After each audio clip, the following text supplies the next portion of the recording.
સમાચાર વલસાડથી જિલ્લામાં વરસાદની હેલી યથાવત છે। આજે વહેલી સવારથી જિલ્લાના તમામ તાલુકાઓમાં સાર્વત્રિક વરસાદ થયો। જિલ્લાના છેવાડે આવેલા ઉમરગામમાં પણ ભારે વરસાદ વરસ્યો।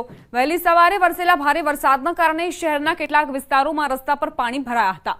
શહેરના મુખ્ય રોડ એવા સ્ટેશન રોડ પર પણ રસ્તા પર પાણી ભરાઈ જતા વાહન ચાલકો અને રાહદારીઓ મુશ્કેલીમાં મુકાયા। આજે પણ હવામાન વિભાગે વલસાડ જિલ્લામાં ભારે વરસાદની આગાહી કરી છે। આથી ઉમરગામ, પારડી, વાપી, ધરમપુર, કપરાડા અને વલસાડ તાલુકામાં પણ નોંધપાત્ર વરસાદ વરસ્યો। ઉમરગામમાં પણ દર વર્ષે ભારે વરસાદ વખતે રસ્તા પર પાણી ભરાવાની સમસ્યા સર્જાય છે। તો વલસાડમાં સવારથી જ વરસાદી વાતાવરણ અનેક એવા વિસ્તારો જે પ્રભાવિત જોવા મળ્યા। વરસાદ સતત વરસી રહ્યો છે, જેના કારણે અહીં જે બાળકો સ્કૂલે જઈ રહ્યા છે તેઓ રેનકોટનો સહારો લેતા જોવા મળ્યા। નીચાણવાળા વિસ્તારોમાં સમસ્યાઓ જોવા મળી રહી છે। હજુ તો વિધિવત રીતે ચોમાસાની એન્ટ્રી થવાની બાકી છે। હજુ વલસાડ અને નવસારીમાં જ ચોમાસું સ્થિર છે અને ત્યારે આ પ્રકારની સમસ્યાઓ વલસાડમાં જોવા મળી રહી છે। પીઠ અંબાજી મંદિરમાં આજથી શ્રમદાન એટલે કે કાર સેવા માટે નવી પ્રણાલિકાનો પ્રારંભ કરાયો। મંદિરમાં ભક્તોનો ધસારો જોતા યાત્રિકો માટે નિઃશુલ્ક શ્રમદાન આપવાની રજૂઆત કરાઈ હતી। મંદિર દેવસ્થાન ટ્રસ્ટ તરફથી વિવિધ પગપાળા સંઘોને નિઃશુલ્ક કામગીરી માટે શ્રમદાન કરવા આહવાન કરાયું હતું, જેને લઈ 50 થી 60 જેટલા ભક્તો શ્રમદાન કરવા અંબાજી મંદિર પહોંચ્યા, જેમને કુમકુમ તિલક કરી ખેસ પહેરાવીને આવકારવામાં આવ્યા। શ્રદ્ધાળુઓએ ભોજનાલય, પગરખા કેન્દ્ર, છાશ વિતરણ, ધજા વિતરણ જેવી સેવાઓ નિઃશુલ્ક આપી। હાલના તબક્કે મંદિર ટ્રસ્ટ પૂનમ અને આઠમ પર આ સેવા લેશે। શ્રમદાતાઓની સંખ્યા વધતા આગામી દિવસો માટે પણ ગોઠવણી કરાશે। શ્રમદાન માટે મંદિર ટ્રસ્ટ વિવિધ સંઘ સાથે પત્ર વ્યવહાર પણ કરી રહ્યું છે।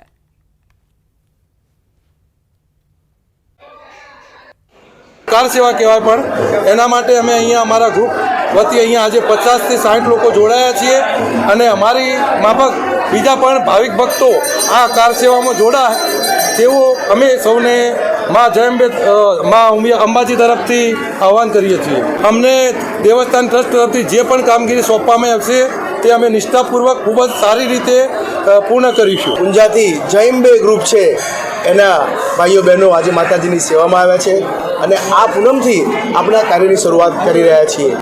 શરૂઆતના દિવસોમાં પૂનમ, આઠમ, રવિવાર કે જ્યાં ભક્તોનો વધારે ભીડ હોય છે એવા દિવસોએ આ સેવાઓનું આયોજન કરીશું। પછી જેમ જેમ આ સંખ્યા વધતી જશે તેમ આપણે બાકીના દિવસોમાં પણ આ સેવાને વિસ્તારીશું। જિલ્લામાં વાદળછાયા વાતાવરણ વચ્ચે વરસાદી માહોલ જામ્યો છે। રાજુલા શહેર અને આસપાસના ગ્રામ્ય વિસ્તારમાં વરસાદ વરસ્યો। સમગ્ર પંથકમાં અસહ્ય ગરમી અને બફારામાંથી રાહત મળી છે, તો વાતાવરણમાં ઠંડકનો અહેસાસ લોકોને થઈ રહ્યો છે। હવામાન વિભાગની આગાહી દક્ષિણ ગુજરાત અને સૌરાષ્ટ્ર માટે, અને એવામાં અમરેલીમાં વાતાવરણમાં ઠંડક પ્રસરી ગઈ, કારણ કે અહીં એકાએક વરસાદ ખાબક્યો અને જે વરસાદ વરસ્યો તેણે ગરમીથી પણ લોકોને રાહત અપાવી। વિભાગે અનુમાન આપ્યું, દક્ષિણ ગુજરાત અને સૌરાષ્ટ્રમાં અતિ ભારે વરસાદની આગાહી કરાઈ।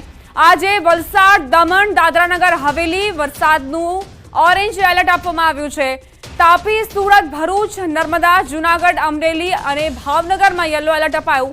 આજે અમદાવાદમાં હળવાથી મધ્યમ વરસાદની આગાહી કરાઈ છે।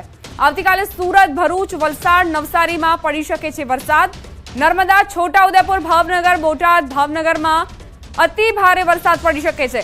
24 જૂન બાદ રાજ્યમાં વરસાદની ગતિ વધશે। ચોમાસું આવનારા દિવસોમાં આગળ વધે તેવી શક્યતા। પવનની દિશા અને વરસાદી સિસ્ટમથી ચોમાસું હવે આગળ વધશે। एक cyclonic circulation south west Gujarat region में परसिस्ट कर रहे हैं, जिसके कारण आगे वाला दिन में आज का जो फोरकास्ट है साउथ गुजरात रीजन और southern part of north Gujarat region और सौराष्ट्र के जो साउथ ईस्टर्न रीजन, इसमें लाइट टू मॉडरेट बारिश होने का चांसेस है। और डे आफ्टर टुमारो डे 2 से अभी आइसोलेटेड प्लेस में हेवी रेनफॉल होने का चांसेस है। जैसा गुजरात रीजन में डे 1 में आपका नवसारी, डांग, दमन, दादरा नगर हवेली एंड जो सौराष्ट्र कच्छ में आपका गिर सोमनाथ में very to very heavy rainfall होने का चांसेस है। પાટણમાં કેનાલના કામમાં ભ્રષ્ટાચારનો આરોપ। અમરાપુર બ્રાન્ચથી પાટી માઇનોર કેનાલમાં કામમાં ગેરરીતિ, સામાન્ય સિમેન્ટ અને રેતી મિક્સ કરીને આડેધડ કામગીરી કરતા હોવાનો આરોપ। લેવલિંગ, પિચિંગ કર્યા વગર જ કેનાલ રિપેરિંગની કામગીરી। વડોદરાના કુંભારવાડામાં હત્યા કેસમાં વધુ 2 આરોપી ઝડપાયા। ક્રાઇમ બ્રાન્ચે હત્યાના ગુનામાં વધુ 2 આરોપીઓની કરી ધરપકડ। 4 ભાઈઓએ મળીને બનેવીને ઉતાર્યો હતો મોતને ઘાટ।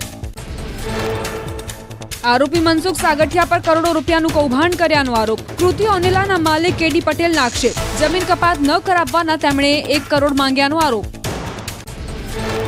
સુરત પોલીસ ટ્રાફિક શાખા અને મનપાના અધિકારીઓની મળી સંયુક્ત બેઠક. લોકો સિગ્નલ મુજબ નિયમનું પાલન કરે તે માટે લેવાયો બેઠકમાં નિર્ણય. શહેરમાં 40થી વધુ જંકશન પર બમ્પર હટાવવાની કામગીરી હાથ ધરાશે. સુરતમાં ટ્રાફિક ઈ મેમોનો ડર બતાવી લોકો સાથે છેતરપિંડી. ટ્રાફિક પોલીસના નામે લોકો સાથે વાતચીત કરીને ઠગાઈ. વાહન ચાલકોને કોલ કરીને ઓનલાઈન દંડ રૂપે ખંખેરવામાં આવી રહ્યા છે રૂપિયા.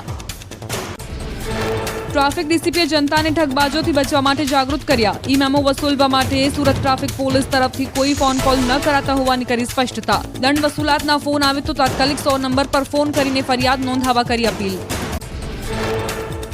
અમદાવાદમાં હવે રોંગ સાઈડ વાહન હંકાર્યું તો થશો જેલ ભેગા. ટ્રાફિક પોલીસ આજથી 10 દિવસ ચલાવશે મેગા ડ્રાઈવ. રોંગ સાઈડમાં વાહન ચલાવ્યું તો દાખલ થશે ફરિયાદ.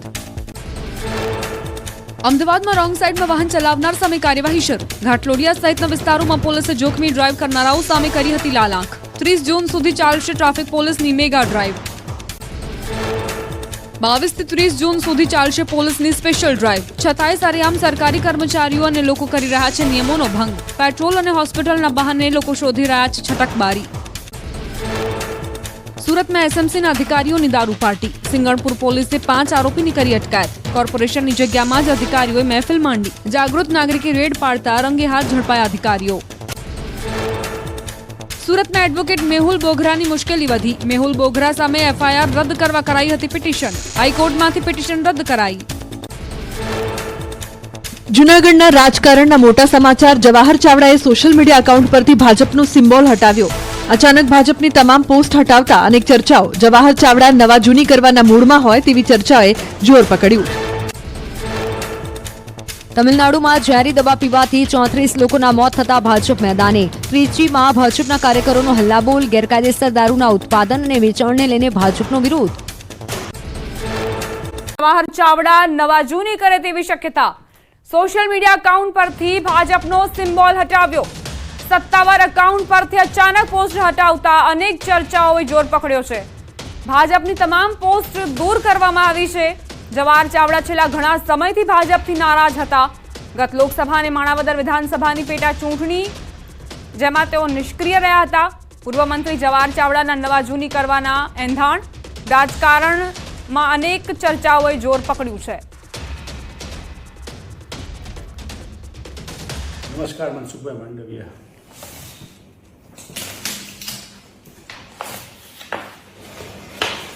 મનસુખભાઈ, આપને નહીં ધ્યાનમાં હોય પણ મારી ઓળખ આ હતી ને આ ઓળખ હેઠળ 10 વર્ષ દરમિયાન માણાવદરના વંથલીના ખેડૂતોના પ્રશ્નો હોય, બિયારણના હોય, ફર્ટિલાઇઝરના હોય, ધોવાણના હોય, પાક વીમાના હોય, ખેડૂતના પ્રશ્નનો સૌથી મોટો અમારા વિસ્તારમાં હતો અથવા ગુજરાતના સત્તા તાલુકામાં હતો તે ડાર્ક ઝોનનો હતો.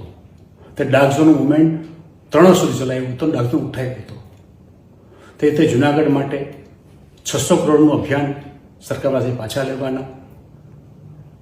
જુનાગઢમાં લોકશાહી અભિયાન ચલાવ્યો આખા જિલ્લામાં. ને આ સિવાય જુનાગઢના ગરીબો વંચિતો માટે એક બીપીએલ સહાયતા અભિયાન ચાલુ કર્યું હતું. તે અભિયાન સોમનાથમાં, જુનાગઢમાં, પોરબંદરમાં, રાજકોટમાં, જામનગરમાં 5 થી 6 જિલ્લાની અંદર 21 તાલુકામાં આખું અભિયાન ચલાવ્યું હતું.